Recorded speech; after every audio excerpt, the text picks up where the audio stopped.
ओम श्री साम शिवाय नमः। ओम श्री गणेशाय नमः।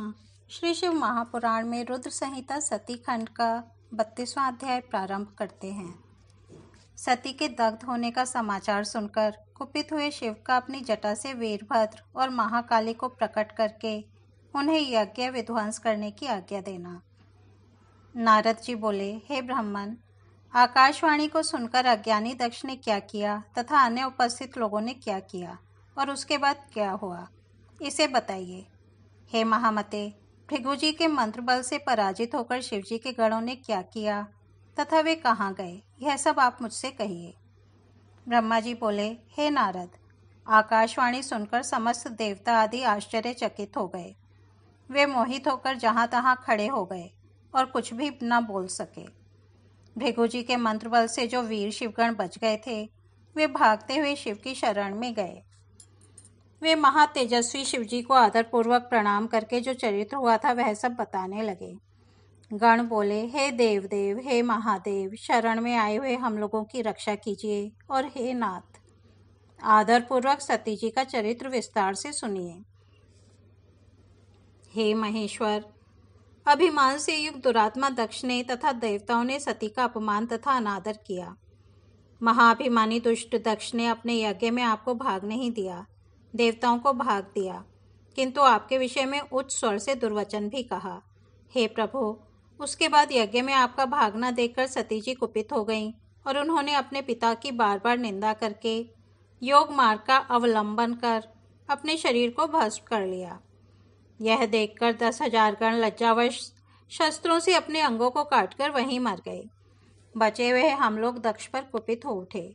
हम लोग भयानक रूप धारण कर वेगपूर्वक यज्ञ का विध्वंस करने को उद्यत हो गए, परंतु विरोधी भृगु ने अपने मंत्र बल के प्रभाव से हमारा तिरस्कार कर दिया। हे विश्वंभर, हे प्रभु, अब हम लोग आपकी शरण में आए हुए हैं। आप हमारे ऊपर दया करते हुए इस उत्पन्न भय से हम लोगों को निर्भय कीजिए। हे महाप्रभु, दक्ष आदि सभी दुष्टों ने अत्यंत गर्वित होकर उस यज्ञ में आपका बहुत अपमान किया है। हे शंकर, इस प्रकार हमने अपना, सती का और उन मूर्खों का सारा वृत्तांत आपसे कह दिया। अब आप जैसा चाहते हो वैसा कीजिए। ब्रह्मा जी बोले, हे नारद, अपने गणों का यह वचन सुनकर प्रभु शिव ने उनका संपूर्ण चरित्र जानने के लिए शीघ्रतापूर्वक आप नारद का स्मरण किया। हे देवर्षि, भगवान के स्मरण करने पर दिव्य दर्शन वाले आप वहां शीघ्रता से पहुंच गए और भक्तिपूर्वक हाथ जोड़कर शिवजी को प्रणाम कर वहां खड़े हो गए। उसके बाद स्वामी शंकर जी ने आपकी प्रशंसा करके दक्ष यज्ञ में गई हुई सती का समाचार एवं अन्य दूसरी घटनाओं के संबंध में पूछा। हे नारद, शिवजी के पूछने पर शिव स्वरूप आपने शीघ्र ही जो कुछ भी दक्ष यज्ञ में घटित हुआ था वह सब समाचार कह दिया। हे मुने, आपके मुख से कही हुई बात को सुनकर महारौद्र पराक्रमी भगवान शंकर शीघ्र ही अत्यंत क्रोधित हो उठे। लोक का संहार करने वाले रुद्र ने उसी समय एक जटा उखाड़कर क्रोध से उसे पर्वत के ऊपर पटक दिया। हे मुने, भगवान शंकर द्वारा जटा पटके जाने के फलस्वरूप वह जटा 2 टुकड़ों में विभक्त हो गई और उससे महान प्रलयंकारी भयंकर शब्द उत्पन्न हुआ। हे देवर्षि, उस जटा के पूर्व भाग से महाभयंकर महाबली सभी गणों में अग्रणी वीरभद्र उत्पन्न हुए। वे चारों ओर से पृथ्वी को घेर कर 10 अंगुल पर्यंत पृथ्वी से ऊपर स्थित हो गए। वे प्रलयाग्नि के समान थे और 1000 भुजाओं से युक्त थे।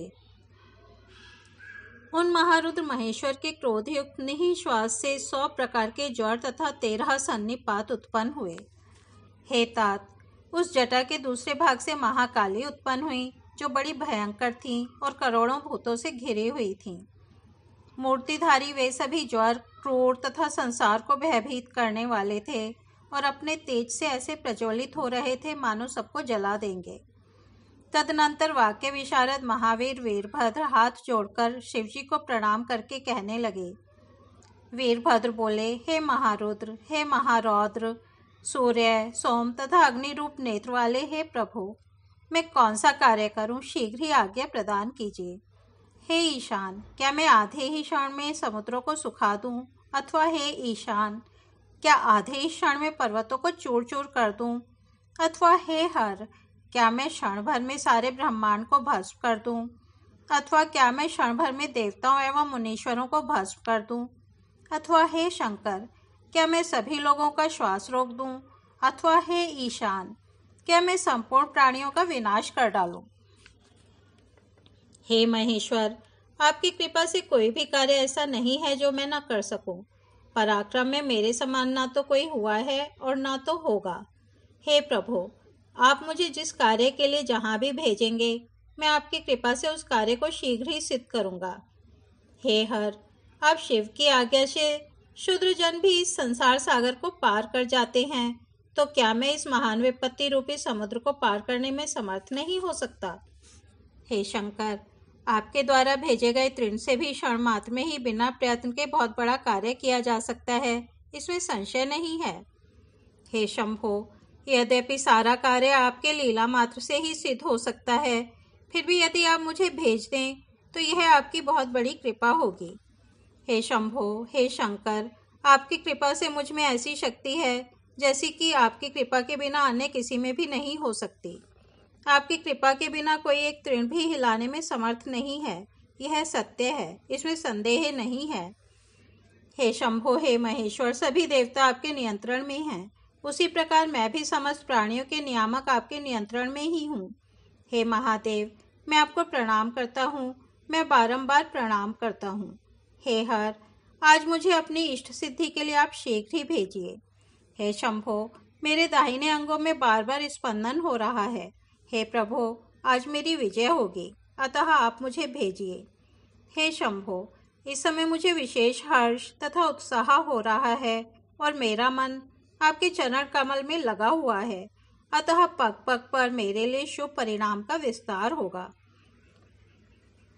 हे शंभो, उत्तम आश्रय स्वरूप आप शिव में जिसकी सुदृढ़ भक्ति है, उसी की सदा विजयी होती है और उसी का प्रतिदिन कल्याण होता है।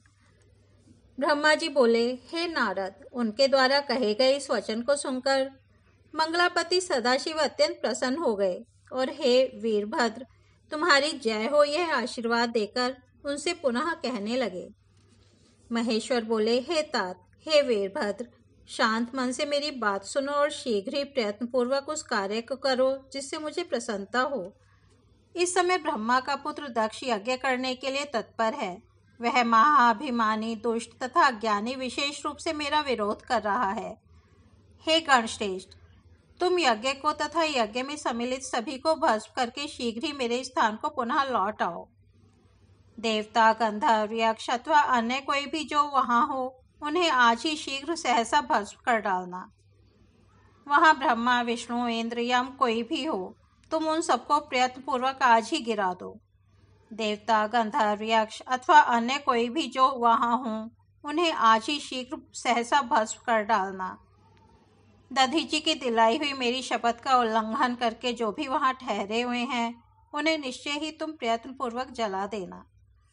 यदि भ्रमवश प्रथमगढ़ और विष्णु आदि वहां आ जाएं, तो शीघ्र ही अनेक आकर्षण मंत्रों से खींचकर उन्हें भस्म कर देना। जो मेरी शपथ का उल्लंघन करके गर्वित हो वहां ठहरे हुए हैं, वे मेरे द्रोही हैं, अतः उन्हें अग्नि की लपटों से भस्म कर देना। दक्ष के यज्ञ स्थल में स्थित लोगों को उनकी पत्नियों तथा सामग्री सहित जलाकर भस्म करके शीघ्रता से पुनः चले आओ। तुम्हारे वहां जाने पर विश्व देव आदि देवगण भी यदि सामने आकर सादर स्तुति करें, तो भी तुम उन्हें शीघ्र ही आग की ज्वाला से जला डालना।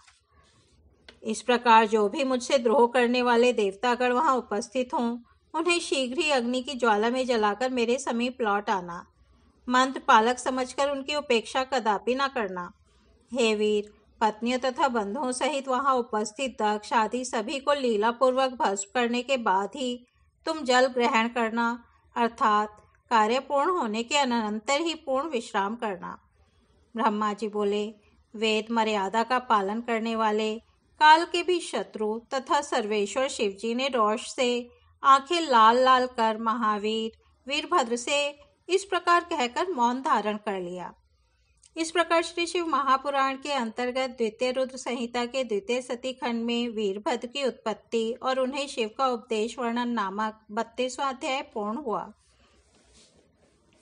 अब हम 33वां अध्याय सुनते हैं। गणों सहित वीरभद्र और महाकाली का दक्ष यज्ञ विध्वंस के लिए प्रस्थान। ब्रह्मा जी बोले, हे नारद, महेश्वर के कहे गए इस वचन को आदरपूर्वक सुनकर वीरभद्र बहुत संतुष्ट हुए। उन्होंने महेश्वर को प्रणाम किया।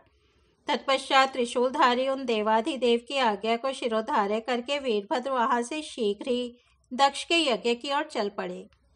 भगवान शिव ने प्रलयाग्नि के समान करोड़ों महावीर गणों को केवल शोभा के लिए उनके साथ भेज दिया। वे बलशाली तथा वीरगण वीरभद्र के आगे और पीछे भी चल रहे थे। कौतूहल करते हुए वीरभद्र सहित जो लाखों गण थे, वे काल के भी काल शिव के पार्षद थे। वे सब रुद्र के ही समान थे। महात्मा वीरभद्र शिव के समान ही वेशभूषा धारण करके रथ पर बैठकर उन गणों के साथ चल पड़े। उनकी 1000 भुजाएं थीं। उनके शरीर में नागराज लिपटे हुए थे। वे प्रबल और भयंकर दिखाई पड़ रहे थे। उनका रथ 8 लाख हाथ विस्तार वाला था। उसमें 10,000 सिंह जुटे हुए थे जो प्रयत्नपूर्वक रथ को खींच रहे थे। उसी प्रकार बहुत से प्रबल सिंह, शार्दूल, मगर, मत्स्य और हजारों हाथी उनके पार्श्व रक्षक थे। इस प्रकार जब दक्ष के विनाश के लिए वीरभद्र ने प्रस्थान किया, उस समय कल्प वृक्षों से फूलों की वर्षा होने लगी। सभी गणों ने शिवजी के कार्य के लिए चेष्टा करने वाले वीरभद्र की स्तुति की और उस यात्रा के उत्सव में कुतूहल करने लगे। उसी समय काली, कात्यायनी, ईशानी, चामुंडा, मुंडमर्दिनी, भद्रकाली, भद्रा, त्वरिता तथा वैष्णवी, इन 9 दुर्गाओं तथा समस्त भूतगणों के साथ महाकाली दक्ष का विनाश करने के लिए चल पड़ी। शिव की आज्ञा के पालक डाकिनी, शाकिनी, भूत, प्रमथ, गुह्यक, कुष्मांड, परपट, चटक, ब्रह्म राक्षस, भैरव तथा शेतपाल आदि वीर दक्ष के यज्ञ का विनाश करने के लिए तुरंत चल दिए। उसी प्रकार 64 गणों के साथ योगिनियों का मंडल भी सहसा कुपित होकर दक्ष यज्ञ का विनाश करने के लिए निकल पड़ा। हे नारद, उन सभी गणों के धैर्यशाली तथा महाबली मुख्य गणों का जो समूह था, उसकी संख्या को सुनिए। शंकुकर्ण नामक गणेश्वर 10 करोड़ गणों के साथ, केकराक्ष 10 करोड़ गणों के साथ तथा विकृत 8 करोड़ गणों के साथ चल पड़े।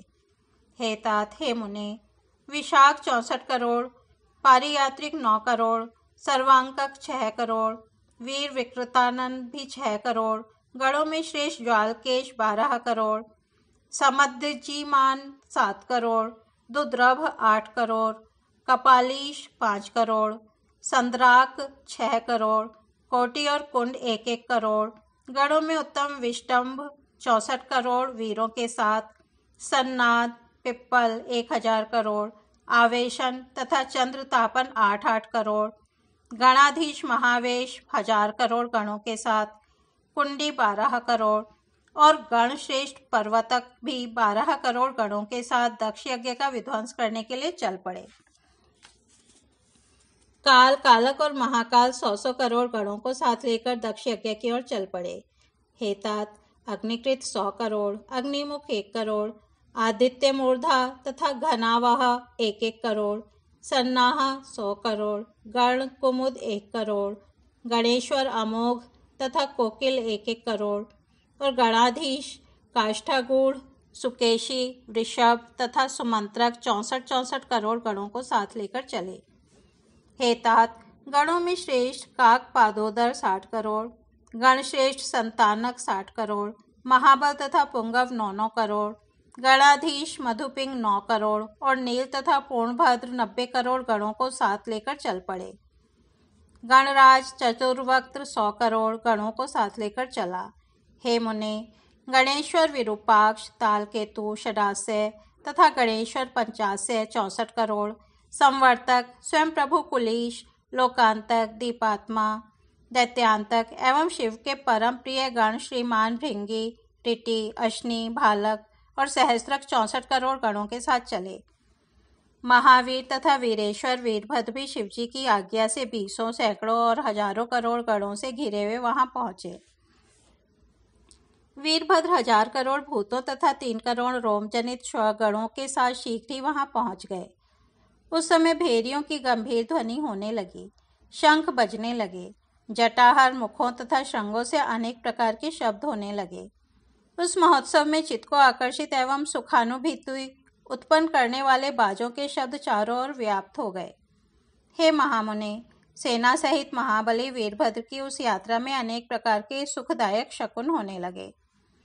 इस प्रकार श्री शिव महापुराण के अंतर्गत द्वितीय रुद्र संहिता के द्वितीय सती खंड में वीरभद्र की यात्रा का वर्णन नामक 33वां अध्याय पूर्ण हुआ। अब हम 34वां अध्याय प्रारंभ करते हैं। दक्ष तथा देवताओं का अनेक अपशकुनों एवं उत्पात सूचक लक्षणों को देखकर भयभीत होना। ब्रह्मा जी बोले, इस प्रकार गणों सहित वीरभद्र के प्रस्थान करने पर दक्ष तथा देवताओं को अनेक प्रकार के अशुभ लक्षण दिखाई देने पड़ने लगे। गणों सहित वीरभद्र के चल देने पर वहां अनेक प्रकार के उत्पात होने लगे और हे देवर्षे, यज्ञ विध्वंसक की सूचना देने वाले तीनों प्रकार आध्यात्मिक, आधिदैविक एवं आधि भौतिक के अपशकुन होने लगे। हे तात, दक्ष की बाईं आंख, बाईं भुजा और बाईं जांघ फड़कने लगी, जो अनेक प्रकार के कष्ट देने वाली तथा सर्वथा अशुभ की सूचक थी। उस समय दक्ष के यज्ञ स्थल में भूकंप उत्पन्न हो गया। दक्ष को दोपहर में अनेक अद्भुत नक्षत्र दिखने लगे। दिशाएं मलिन हो गई। सूर्य चितकबरा हो गया। सूर्य पर हजारों घेरे पड़ गए, जिससे वह भयंकर दिखाई पड़ने लगा। बिजली तथा अग्नि के समान दीप्तिमान तारे टूटकर गिरने लगे। नक्षत्रों की गति टेढ़ी और नीचे की ओर हो गई। हजारों गीत दक्ष के सिर को छूकर उड़ने लगे और गीथे पक्षों के पंखों की छाया से यज्ञ मंडप ढक गया। यज्ञ भूमि में सियार तथा उल्लू शब्द करने लगे। आकाश मंडल से श्वेत बिच्छुओं की उल्कावृष्टि होने लगी। धूलि की वर्षा के साथ तेज हवाएं चलने लगीं और विवर्त अर्थात घूमती हुई वायु से कंपित होकर टिड्डियां सब जगह उड़ने लगीं। दक्ष ने देवताओं के साथ जिस नवीन तथा अद्भुत यज्ञ मंडप का निर्माण किया था, उसे वायु ने ऊपर की ओर उड़ा दिया। दक्ष आदि सभी लोग अद्भुत प्रकार से रक्त का वमन करने लगे और हड्डी से समन्वित मांस खंड बार बार उगलने लगे। वे सभी लोग वायु के झोंके से हिलते हुए दीपक के समान कांपने लगे और शस्त्रों से आहत हुए प्राणियों के समान दुखित हो गए। जिस प्रकार वन में प्रातः काल के समय कमल पुष्पों पर तुषार ओस की वर्षा हुई हो, उसी प्रकार शब्द करते हुए वाष्प की वर्षा होने लगी। जिस प्रकार रात्रि में कमल तथा दिन में कुमुद बंद हो जाते हैं, उसी प्रकार दक्ष आदि की विशाल आंखें भी अचानक बंद हो गईं। आकाश से रक्त की वर्षा होने लगी। दिशाएं अंधकार से ढक गईं तथा सभी प्राणियों को संत्रस्त करता हुआ दिग्दाह होने लगा। हे मुने, जब विष्णु आदि देवताओं ने इस प्रकार के उत्पात देखे, तब वे अत्यंत भयभीत हो उठे। हाय, अब हम लोग मारे गए, इस प्रकार कहते हुए वे मूर्छित होकर पृथ्वी पर इस प्रकार गिर पड़े जैसे नदी के वेग से किनारे पर वृक्ष गिर जाते हैं।